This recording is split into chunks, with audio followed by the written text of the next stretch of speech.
My name is Twyla Osborne and welcome to my June garden tour.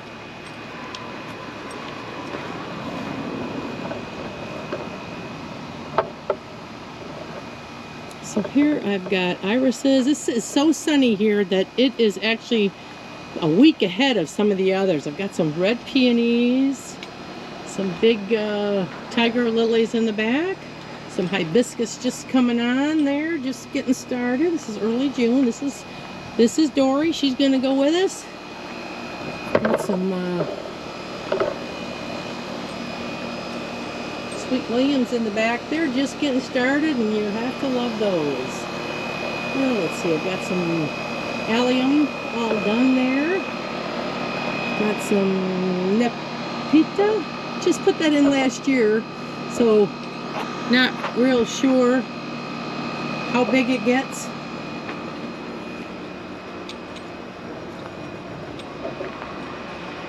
Here are some. That allium was just getting finished up. It was so big. It's a white giant. This one's the same, real big. Some peonies in here. Just opening up within the last couple days. Some tiger lilies, some garden phlox that will be blooming. And with this bed here is a shady. Now this is shady, so this will be even farther behind. Let's see what we got here. This is also a very shady bed, so I have some of the hostas and a stilby in here. Real pretty iris there. That was actually given to, well, my husband worked to do a lady's yard, and she had beautiful ones. This is a ship shape. It is, she told us, was a Dykes Medal winner. So I've got some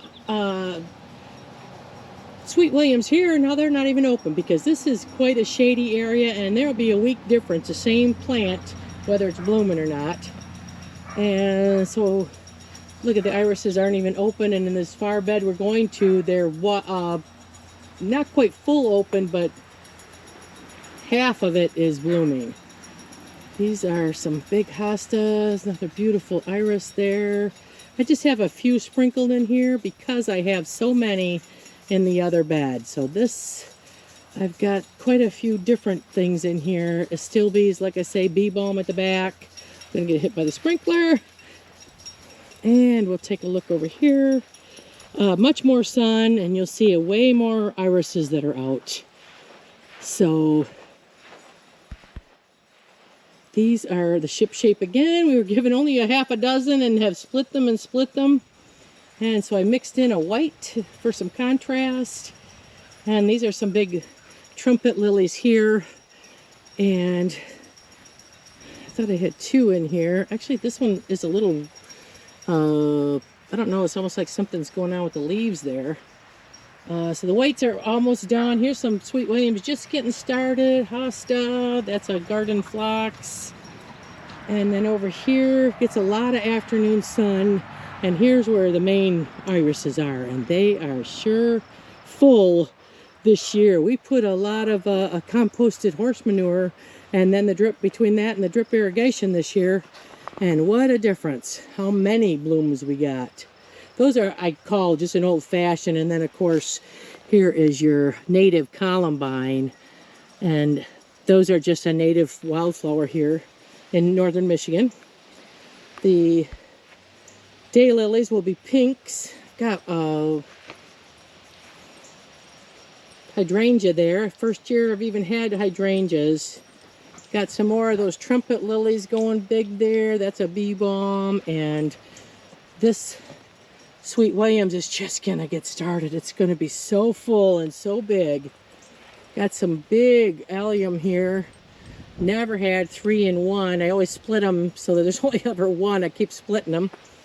Trumpet lily in the back. Another color of irises here. I don't know the names. These I consider an old-fashioned. We dug these up out of an old homestead. The house wasn't even there anymore. And we just have multiplied them. And when they're in these big drifts like that, they're kind of smaller than the hybrids. But when you have so many in a big drift, it makes a nice effect. Got some wee white daisies at the back. They're in the, I put them in a tomato cage because I'm so used to them not having water that they flop over. That is a red garden phlox. Sweet Williams there, 2 colors. And some of the irises. A peony that's behind because this is a shadier. Look at the foxglove, just sprinkled seeds in there. And this little drift of the old-fashioned yellows. Now that's a hybrid, a nice pretty peach. A pretty peach. Put in some new climbing roses with my new arbor this year, and they have really taken off. Got some horse manure in there, and that really looks healthy. These are a kind of a small red daylily, they will be. Not ready to go yet. Over here we've got some geranium, just getting started. Really has raised in height here the last couple days. Bleeding hearts. This one really got a lot of frost, so it didn't have as many flowers. And of course more of the, this is like the Oriental or Asian or Asiatic lilies. Oh, I love the lilies. I've got them about every 4 or 5 feet in here. There's another stalk there. And there's several more there. So those will really bring the eye forward when they bloom after about the same time the daylilies do, or maybe a little bit after. Of course, autumn joy sedum in there. Now, some of these irises are such an early iris, they're already done, even in the shadier area.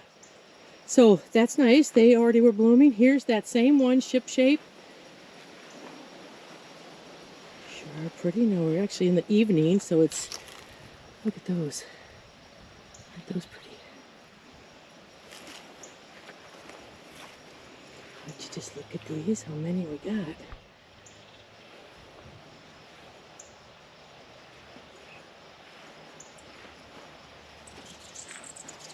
That was pretty. This is called Amethyst Flame, and this was also, I was told, a Dykes Meadow winner. And like I say, my husband used to mow grass and got paid in flowers for me. There's a pretty one, little frilly edges, real frilly. And the big autumn joy sedum, the white daisies will really look nice there. A lot of garden phlox in the back. Those are, a lot of those are just the pinks. And this is a pink. How pretty those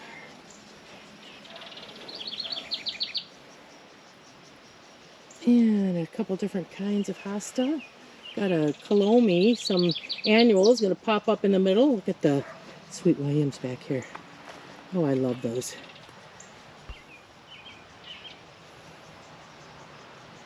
Three colors. Oh, actually there's, yeah, 3 with that dark red there.